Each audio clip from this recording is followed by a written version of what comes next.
A court order today, judges ordering an immediate review of ballots in those two jurisdictions.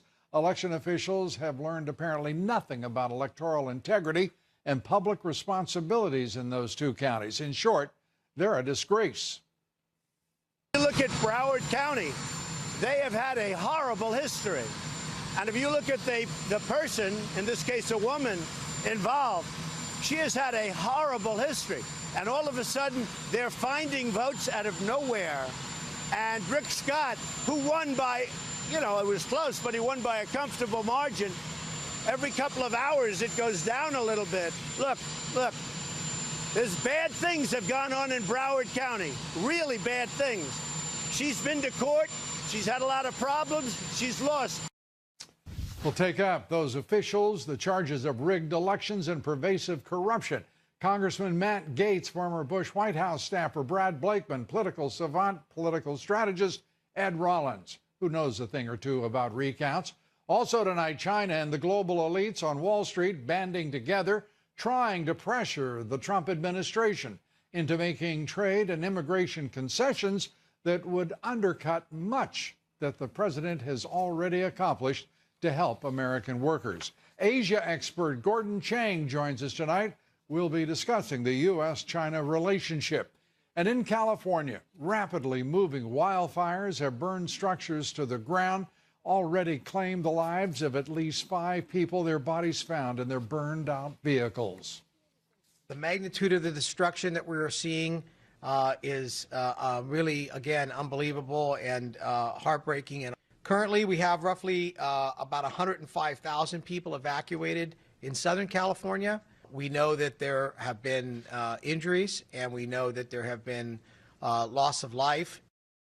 This is one of the deadliest wildfires in California history already.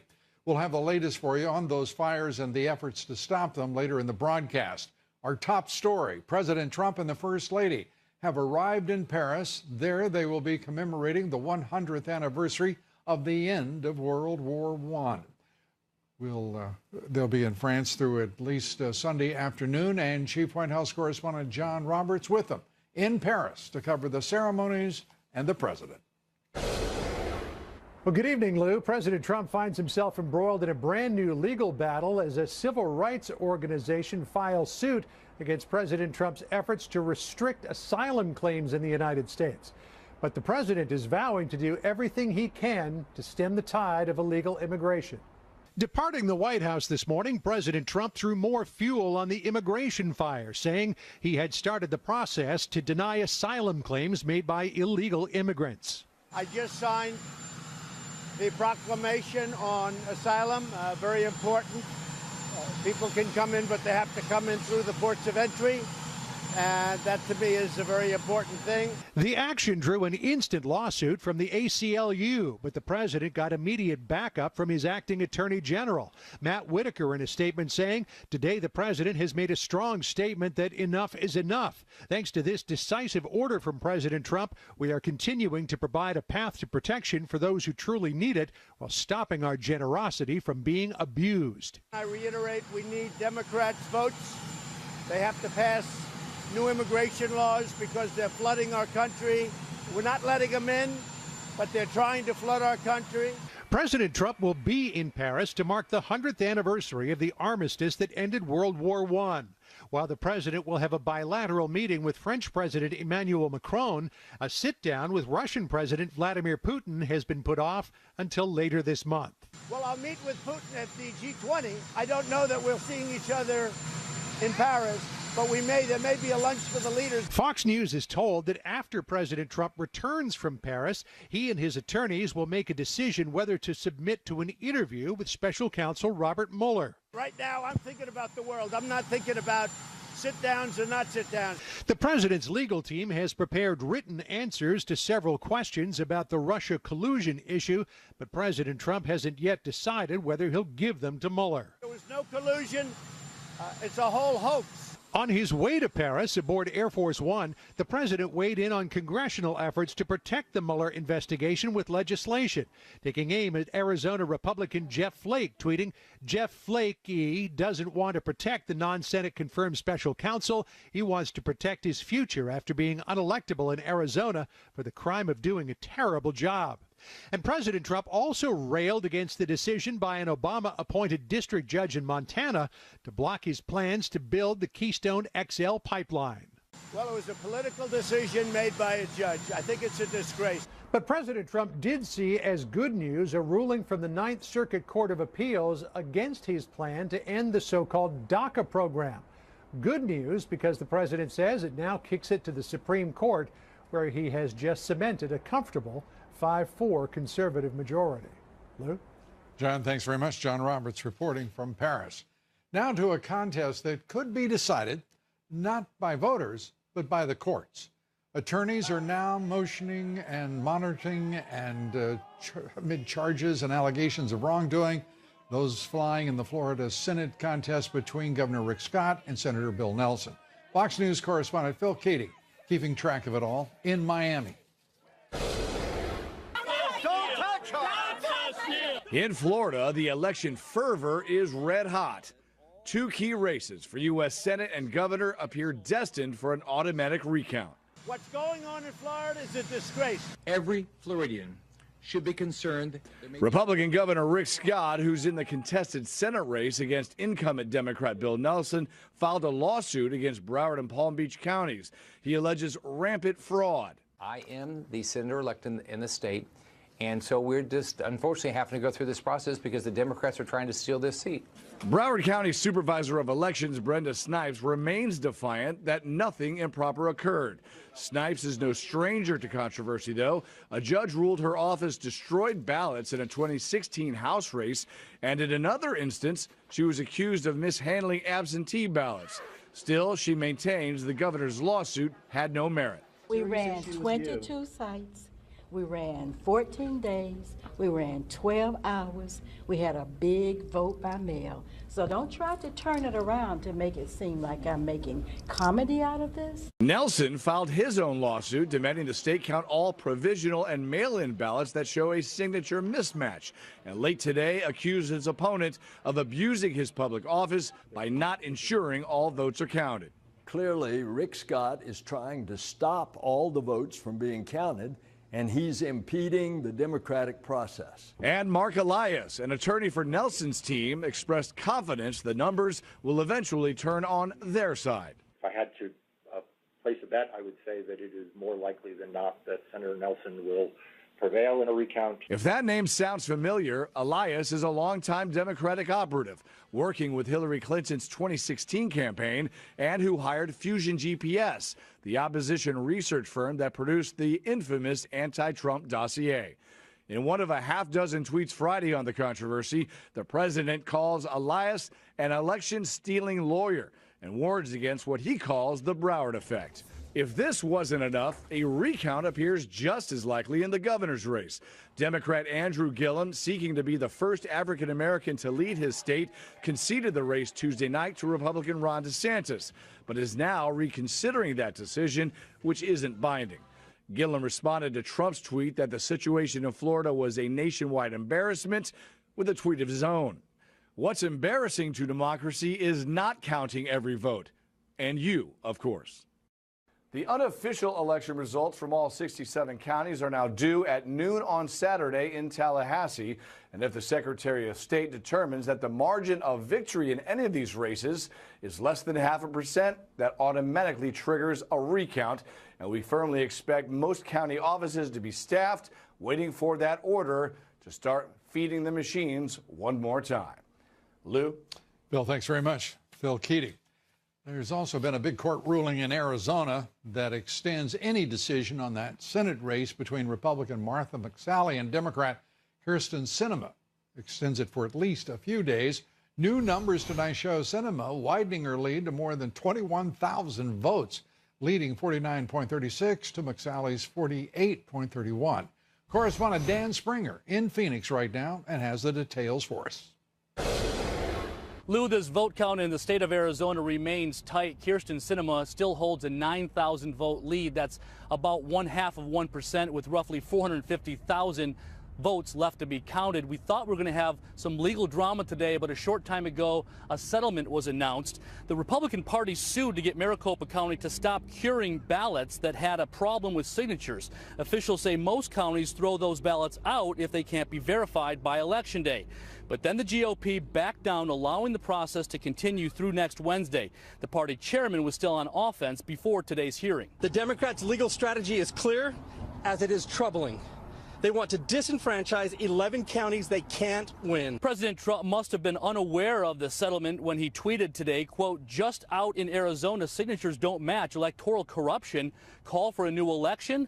We must protect democracy." So this first count of votes will continue unchanged, possibly through next week here in Maricopa County, where long vote counts are routine. Just like in all the other 3,000 counties in the United States, we run our operation, they run their operation. We're constitutionally elected officers. I wanted to make sure that I got every voter's signature validated if we could, so that I could get every ballot counted if I could. The trend in Maricopa County has to make Democrats feel good. Sinema saw her 8,000 vote lead jump to 27,000 late yesterday. And if that trend continues through the weekend, this red Jeff Flake seat will turn blue. Lou? Dan, thank you very much. Dan Springer from Phoenix. Seems like there are troubles all over the country.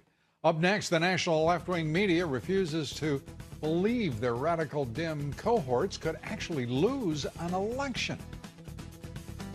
Brian Kemp, the right thing to do, please win fair and square. This is third world country stuff coming from the Republican Party.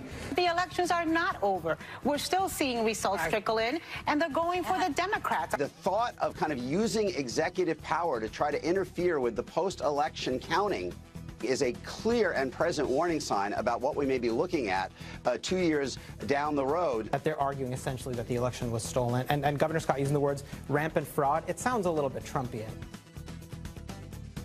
We'll take all of that up after the break. Congressman Matt Gaetz joins us. Stay with us. We're coming right back.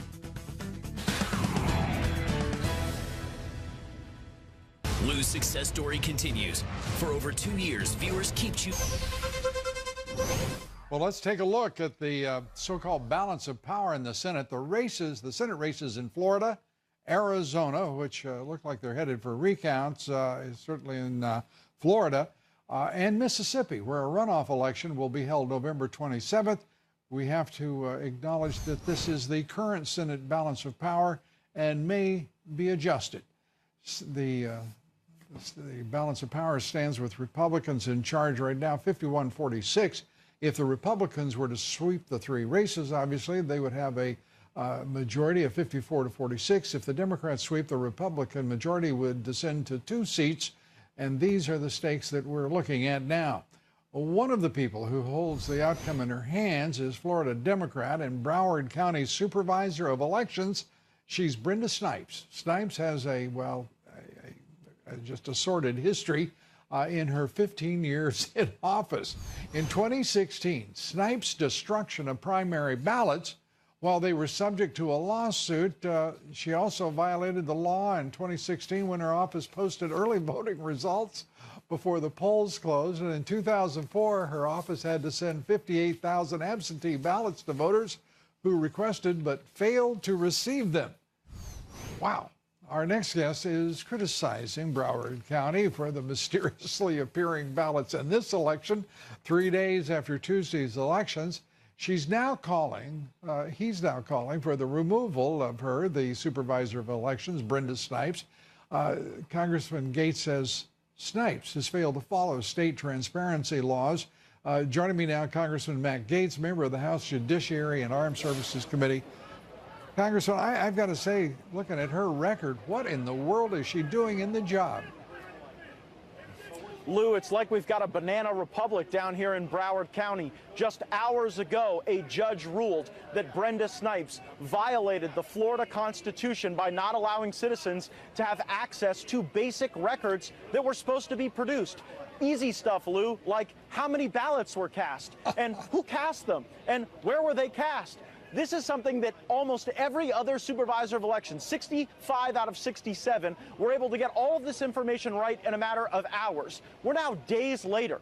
Brenda Snipes, after getting a court order that she had to allow us to inspect that information, well, the deadline for that court order was 7 o'clock, the top of your show, and she has not complied with it. So when I'm done here, we're going to go and get motions for contempt prepared, and we're going to be back in front of a judge to hold Brenda Snipes in contempt of court for not following court orders and not following the Florida Constitution. The question is, what is Governor Rick Scott going to do about it? I think he needs to immediately suspend her and put this office into the receivership of the Secretary of State. The Secretary of State is the chief elections officer in Florida and was confirmed by a broad bipartisan majority of the Florida Senate.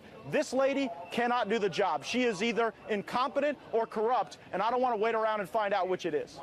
Well, it might be both. It could be. It's stunning to me that she's still in office. How could that be after what she has not done, what she has done? As you pointed out, she defied a court order, broke her constitutional duty. I mean, what more does she have to do? That is a really appropriate question for Governor Rick Scott.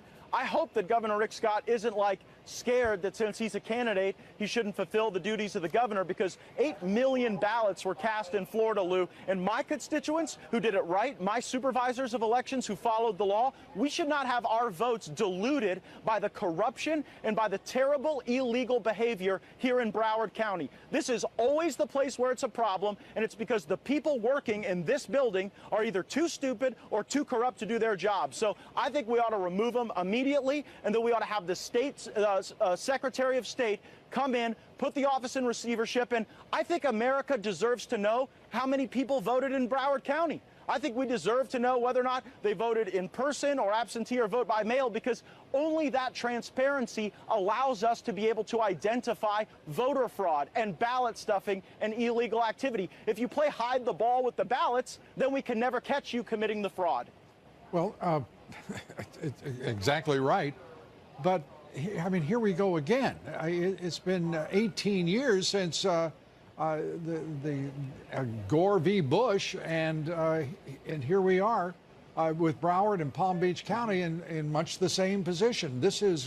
It must be a strong Yeah, you mentioned habit. Palm Beach, Lou. Earlier today, Palm Beach County lost a case in court because they were allowing the supervisor of elections to unilaterally decide whether or not damaged ballots would be counted or not counted. In Florida, the law requires the canvassing board to make that decision. So they're making up their own rules down here in Palm Beach and Broward. They've literally spoken 80,000 ballots into existence. We have no chain of custody for those ballots. We have no reconciliation of the ballots that were voted versus left blank. And this is the ecosystem that allows corruption to flourish. And I'm here to make sure it doesn't happen, because my constituents didn't do it wrong, and our votes shouldn't be diluted by corruption and malfeasance in Palm Beach and Broward County. Well, good luck to you. Good luck to the Republican Party. By the way, assure me, there are GOP attorneys running all over that place now, right? I can tell you this. I've seen a number of Democrats come in and out of the office. They have armed security guards outside that stopped me when I wanted to take video of something being loaded in and out of trucks here at the very office. And so these are really bizarre tactics that they're using. And you know what, Lou? It's because they've probably screwed it up. I don't know if there was fraud or if there was just incompetence, but either way, it's really bad news in there, and we better make sure that this election is not stolen from the people of Florida who elected Republicans. You know, this is the new path of the resistance, Lou. They tried to disrupt our town halls. We passed tax reform anyway. The economy grew. They said there was going to be a blue wave. We met it with a red wall, and now they're trying to steal the elections that they can't win with the voters. Well, early voting, but one thing is being made very clear in much of the country is the count continues for quite some time. This is extraordinary, and Congressman Matt Gaetz, it's always good of you to be with us. We appreciate it. Good luck. Thank you. Thank you, Lou. The president today putting another anti-Trump CNN reporter in their place. Unbelievable. Tearing into CNN's Abby Phillip during a press gaggle outside the White House Listen to this.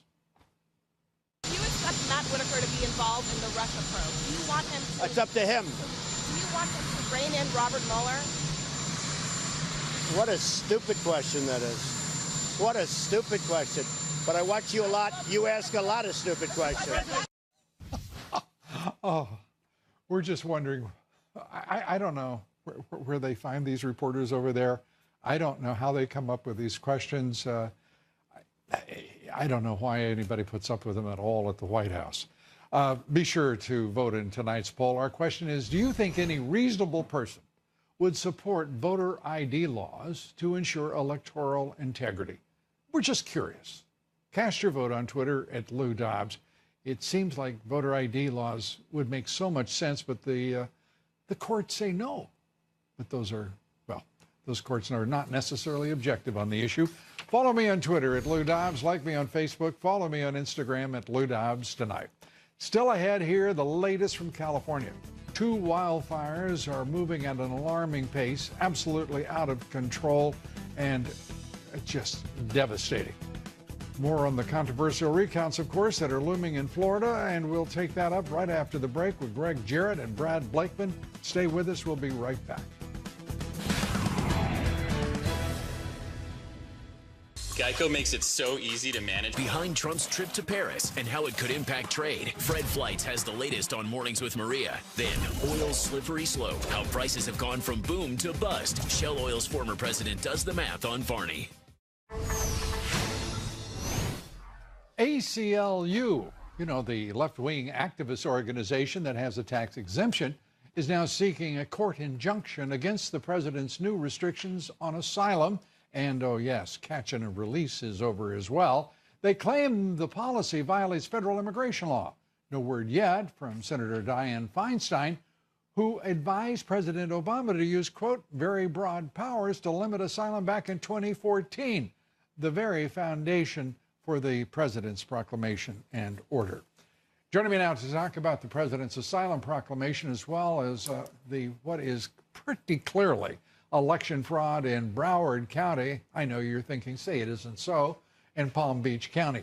Former member of President George W. Bush's senior staff, Brad Blakeman. Brad was in Florida in those days, representing the Bush team during the 2000 presidential recount. Brad, good to have you with us. Pleasure. Greg Jarrett, Fox legal analyst and author of the New York Times bestseller, The Russia Hoax. And I've got to start, if I may, Greg, with you, because everybody's talking about Russia collusion and intervention in our elections, and we've got obvious fraud in good old Florida.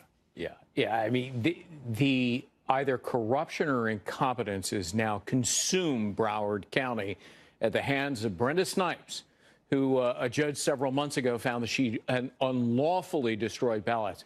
Governor Scott has himself to blame. She cannot be recalled as an elected official under their laws, but the governor could have suspended her as her predecessor was suspended for corruption. And that governor was? And that governor was Jeb Bush. So Governor Scott should have taken a cue from Governor Bush and suspended Or maybe just the idea that if you've got an election supervisor destroying ballots, you probably should replace It's unbelievable. So you would say he has himself to blame? He has himself to blame for this. And, you know, his lawsuit was well-crafted, convinced the judge. So a step in the right direction. The judge has now ordered Snipes to disclose information. She's already missed the deadline. No surprise there. She is either profoundly stupid and incompetent or she's corrupt. It's one of the two. As I suggested to Congressman Matt Gaetz, there is a looming possibility of both. That seems to me to be a fair calculation as well. I mean, I don't even understand why the citizens, unless the citizens of Broward and Palm Beach County are so left-wing, well, that they think this is amusing. You know, they voted for her. And so they have themselves to blame as well, unless, of course, they love the fact that Snipes may be somehow discovering and inventing new ballots. That's a possibility. Brad, your thoughts on this? You went through it. Who wins it? Well, my hope is that they will not be successful, just as Gore was not successful in trying to steal the election from the obvious winner. Now, the numbers were a lot different. Obviously, we went in with 537 votes, and you're talking about tens of thousands of votes in this case. And it's always funny how they always seem to find Democratic votes, and it's always the usual suspects in a 67-county state. It always comes down to Broward and Palm Beach County. And we know from firsthand experience. They got more commitment. Unbelievable. You know, trunks of cars, they stash ballots. In closets, they stash ballots. So why would the Republican Party, Brad, not have monitors there, attorneys already by the semi-truckload, ready in those two counties to let people know that this is just not going to happen again? Look, they should have. You know, obviously, they were not as attentive as they should have been. Some of the poll watchers are volunteers. They're neighbors. They don't have the kind of experience. They don't know what to look for. I'm talking about hired junkyard dog attorneys. You bet. That's exactly what they should have done. And it wasn't done. And now they have to do it. But it may be too late in some circumstances. Right. But one thing's for sure is we may have courts again deciding an election. This is not the way things are supposed to happen in our country. I want to take up very quickly, if we may, Greg, the president's proclamation. Yes. Ending catch and release and severely restricting asylum to the ports of entry and denying it to anyone who crosses illegally. Catch and release is a policy. It's administered by the executive branch and the president. He's perfectly entitled to revoke it. As for the ports of entry, the president's proclamation is the exact same as his travel ban, which was upheld by the Supreme Court. It's the Immigration Act. And even more important, recommended to President Obama by none other than Dianne Feinstein. Yeah, so the president's authorizing it. And by the way, the ACLU doesn't have standing to sue, but it's the ACLU. Brad, very quickly, your thoughts on it? Right on to the president. The president is doing his duty and upholding his oath to protect us. And look, it's going to be challenged in the courts, and hopefully we will find the right judges. And if we don't, we have the Supremes. And if it gets there, I am sure, as Greg properly pointed out, that it will be upheld in the highest court of the land if it gets there, and probably it will. All right. Greg Jarrett, Brad Blakeman, good to have you both here. Thank you. Appreciate it. Still ahead, more on the deadly wildfires destroying thousands of acres in California. Plus, the latest on the radical Dems' efforts to manipulate elections and steal power. We take that up next with Ed Rollins. Stay with us. We'll be right back.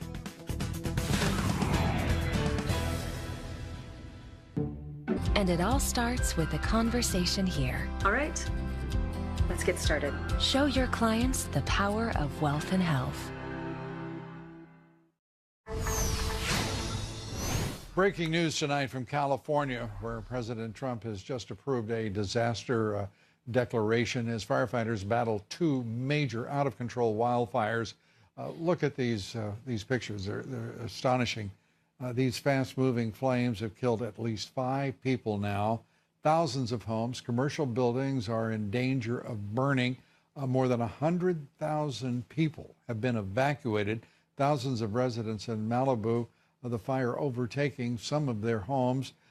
Joining us now to discuss the Democratic efforts, it seems, to force recounts wherever they can. They want the races closed, but it's the way they get there that has a number of people concerned. And among those concerned, top Republican strategist, top strategist for Great America PAC, former Reagan White House political director, Fox Business political analyst. Great to have you with us. Well, in the course of my lifetime, I've lost assembly races where someone finds a bag of votes about 4 weeks, 8 weeks after the election of 300, 400. They fell off a truck somewhere, and that sounds like the way it's going down in Florida. Florida always has this premise, especially these two big counties, which is where the Democrats are, of finding votes after the fact and never being able to give you a full count.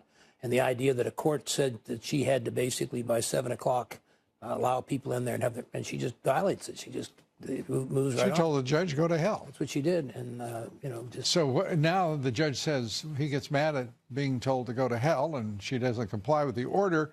He writes another order and that's ignored. And the Republicans are sitting around with their hands in their pocket doing, doing nothing. Right. The Same way in Arizona, we're now behind 21,000 in the Senate race there. And there's another, Well, the good news there, at least there's 500,000. We know there's about 500,000 votes still to be counted. Still to be counted. And why aren't they counted? I mean, the reality is, if you know these are all the early voting, most people think that when you do the early voting, it gets counted. It doesn't get counted until after everything else gets counted. Yeah, that makes a lot of sense. Early voting, late counting. Right, and sometimes what people don't realize, if a race is not close, they don't get counted. They don't get counted for weeks and weeks, and it just This is a bit of a departure, but not too much. The idea of early voting, right, that has overtaken much of the country, extends election day across weeks and weeks, right. And we're left with this situation where election day is no longer election day, no. And it sounds like, and looks like, and feels like a recipe for immense fraud on the part of the. Well, it's coming. I mean, I think there's a lot of fraud that goes on already, and I think more and more are coming as time goes on. So what's the rationale for this? This makes no sense. Either have a vote or don't have a vote. Well, why not have voter ID, for crying out loud? I know the answer to the question. I'm all for that. I also think, to a certain extent, in these national elections, the federal government has a role, not to take over the day-to-day. No, but just in the sense of the law enforcement side of it and what have you. And the Civil Rights Act has always had people in there making sure that people's rights aren't being violated. But there's a lot of other people who don't fall on the civil rights. That's a great point. I mean, think about this. I mean, they've got these consent decrees for some police departments, right. But Broward and Palm Beach County have been, fraudulent and incompetent for years, decades, and the Justice Department is nowhere to be found. Why don't they get a consent decree from those folks? Right, and equally as important, this supervisor, Dr. Sykes, has already been attacked many times, and even Debbie Wasserman, she basically destroyed the votes. Wait a minute. Debbie Wasserman Schultz is from Broward County, and she's also the chair of the DNC who was thrown out for corruption? Yes. That's It's nice to see a culture grow up, isn't it? And she was challenged a few years ago, and wanting the challenger wanted to do a post-election, and they destroyed all the ballots. Well, did anybody go to jail? No one went to jail. No arrest record or anything? And no one got fired. Did anybody get a gold star and a bag of cash? I'm sure if you're the winning. So what happens here? I think this is going to go down. It's going to be 2 weeks of real battle. It'll be very similar to 210. Is it going to be one-sided, or will the Republican attorneys show up? I assume there's somebody down there already, but not. I shouldn't make that assumption. I assume someone will be down there and prepared. But we're really 2 weeks away from this thing ever being resolved. 2 weeks after. Whose favor? I hope in our favor, because we obviously won on Election Day, so we'll see. But Election Day doesn't include early voting and late counting. Right. And what was it Stalin said? You can vote, let me count. And you get into the holidays, and people pay less and less attention. Yeah. So amazing. Ed, as always. Thank you. Great to see you. Thank you. Have a great weekend. Thank you. Coming up next, President Trump's tough talk about China's predatory trade practices. China would have superseded us in 2 years as an economic power. Now they're not even close. Just remember, we're the bank. We're the bank that everybody wants to steal from and plunder. And it can't be that way anymore. We are going to end the theft of American intellectual property, crack down on China's trade abuses, and confront countries that cheat. We have taken historic action to bring back American jobs by cracking down on China's abusive trade practices. Now, believe it or not, there are some in America, American business, who are trying to undercut the president's policies. Gordon Chang joins us here next with more on what the Trump administration has done for American workers and what they must contend with in that administration now from Wall Street. Stay with us. King has gone crazy, making 10 nuggets just $1. Crazy, right? Crazy crispy. There is a battle, an intense battle underway that is often outside the eyesight and earshot of most Americans. White House National Trade Council Director Peter Navarro talking at the Center for Strategic and International Studies today, and he fired a clear warning shot at Wall Street and globalist elites who are now engaged in effectively subverting the Trump administration on U.S.-China trade.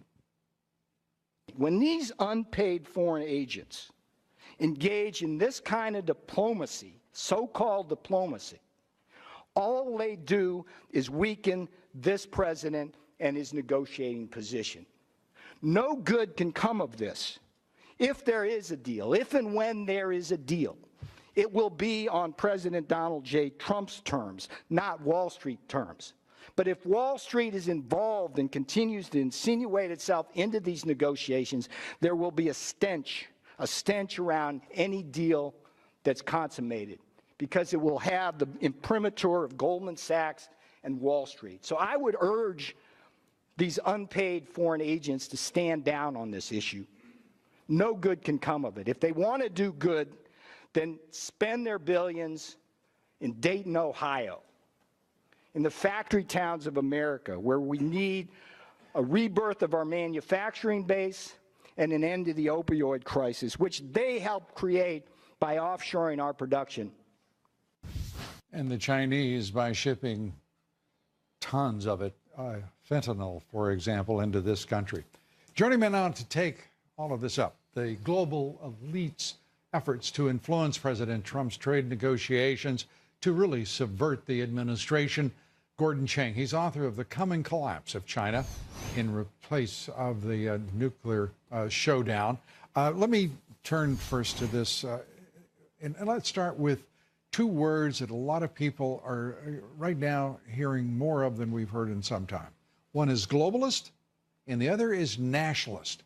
And some people are wondering, why did the national left-wing media attack the president when he used the word nationalist and then try to attach some sort of pejorative or racial connotation to it, when in fact a nationalist is a man or woman who stands up for the nation in which they live.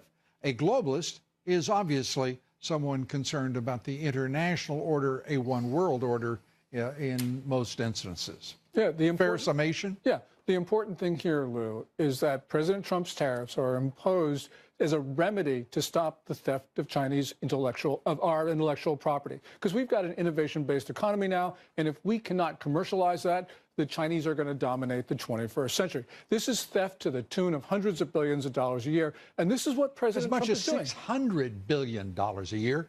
That's larger than the trade deficit with China. Yeah.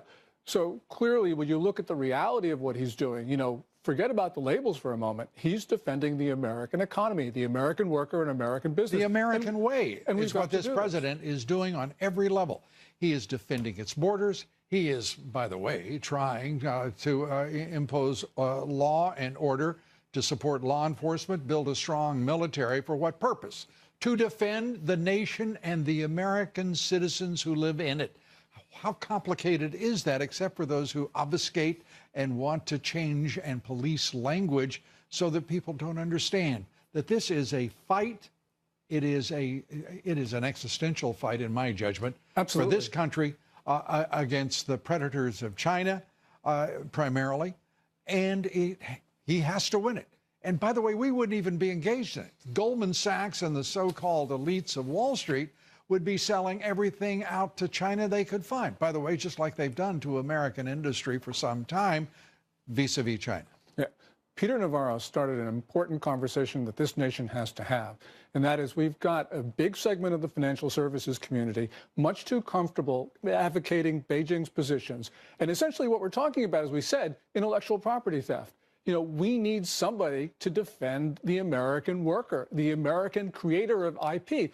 And this is what we're talking about. So I think that essentially what Peter has been saying is it's important for us to go forward to defend the president, because this is, as you say, an existential fight. Think about how sinister, insidious all of this is, because you have right now a symposium run by Bloomberg in China.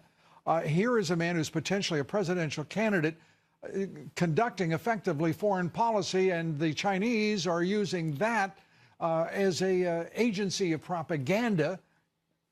And as you listen to these returning Wall Street executives, I mean, it's like they're speaking from the very same talking points. Yeah, at this Bloomberg New Economy Forum in Singapore, We have heard a number of people from the U.S. financial community say, oh, we should negotiate with the Chinese. Well, personally, I'm not prepared to negotiate with the Chinese about how much intellectual property theft we will accept. Right. We should be accepting zero. That's our initial position. That's our final position. Zero. Well said. And Robert Lighthizer, Peter Navarro, and others, Wilbur Ross, the Commerce Secretary, are doing a splendid job. And we know that there are elements of the president's cabinet who want to sell it out against this president's policy initiatives. It's an extraordinarily dangerous time for this country. And Wall Street, I would say they should be ashamed of themselves, but they're not. They think they're clever and cute, and they're going to make a lot of money. That part is true, but it usually means when they do that a lot of others have lost even more. Thanks so much. Good to see you. Up next, elections still undecided in Florida, Arizona, and oh yes, a runoff in Mississippi.